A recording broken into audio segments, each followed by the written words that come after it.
धर्म, आस्था और आध्यात्म का संगम है महाकुंभ और प्रयाग नगरी में ही मैं मौजूद हूं, जहां पर महाकुंभ आज लग रहा है।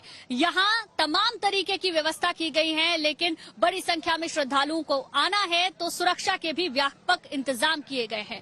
हमारे संवाददाता संजय शर्मा ने खास बातचीत की है एडीएम महाकुंभ से, सुनवाते हैं आपको।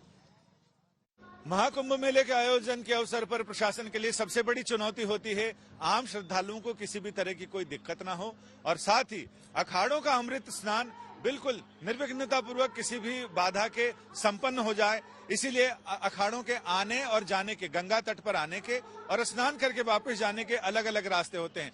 हमारे साथ इस पूरे मेला क्षेत्र के हम बात करें, कुंभ मेला क्षेत्र के एडीएम साहब हमारे साथ हैं, विवेक चतुर्वेदी जी। उनसे हम जानते हैं कि क्या क्या व्यवस्थाएं हैं। यहाँ मैं देख रहा हूं कि बहुत सारा इलाका खुला छोड़ा हुआ है और ये 3-4 रास्ते बने हुए हैं, तो ये किस किस लिए हैं? ये आज ये पौष पूर्णिमा का स्नान है। भीड़ आ रही है और सामान्य स्नान हो रहा है। ये जो आप अपने पीछे जस्ट पीछे देखेंगे रास्ता, ये अखाड़ों के आने का मार्ग है। इसके जस्ट पूर्वी तरफ आप देखेंगे तो ये पार्किंग है पूरी अखाड़े की, और उसके एडजेसेंट में ये अखाड़े की वापसी का मार्ग है। अखाड़े निर्धारित मार्ग से आते हैं और निर्धारित मार्ग से जाते हैं।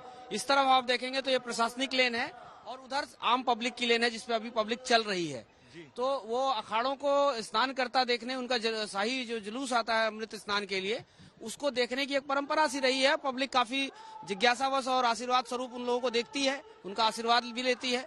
तो अखाड़े अपने पूर्ण वैभव के साथ इस रास्ते से आते हैं और डेडिकेटेड गाइडेड पाथ से जाके अपना स्नान करते हैं संगम।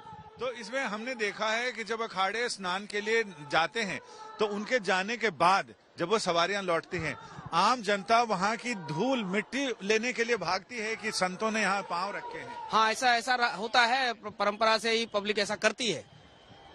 तो इसमें कितनी ये 100 फुट का रोड है, क्या कैसे बनाया आपने? ये 90 फीट का अखाड़ा मार्ग है। ये बीच की ये 50 फीट की प्रशासनिक लेन है और उसके बाद आगे फिर जो है 100 फीट की वो रास्ता है, संगम अपर मार्ग बोलते हैं उसे। मेले में आने का मेन मार्ग यही है।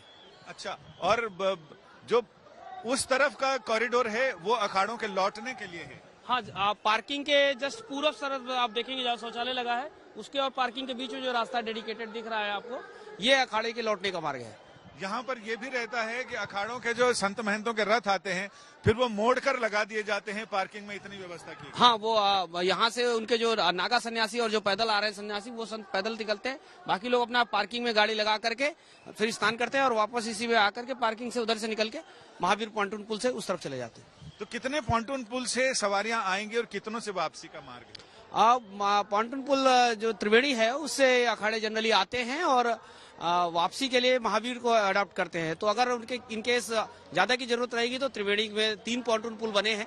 त्रिवेणी दक्षिणी को भी इस्तेमाल किया जा सकता है। अगर सामान्य चल रहा है तो हम लोग नॉर्मल एक पुल से ही रहेंगे। यानी प्रशासन ने सभी एहतियाती कदम उठा रखे हैं और साथ ही इंतजाम इतने प्रबल कर रखे हैं कि किसी भी स्थिति से निपटने के लिए अखाड़ों में सन्यासियों की संख्या ज्यादा हो जाए, क्योंकि हर बार प्रशासन का ये मानना है कि बहुत जितनी उम्मीद रहती है उससे ज्यादा साधु संत आते हैं।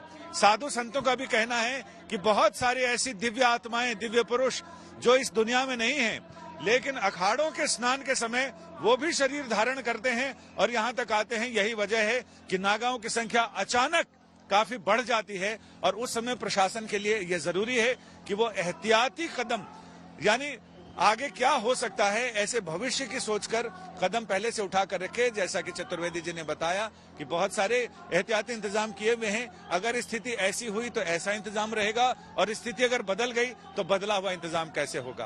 कैमरामैन संजय कुमार के साथ संजय शर्मा, तीर्थराज प्रयाग।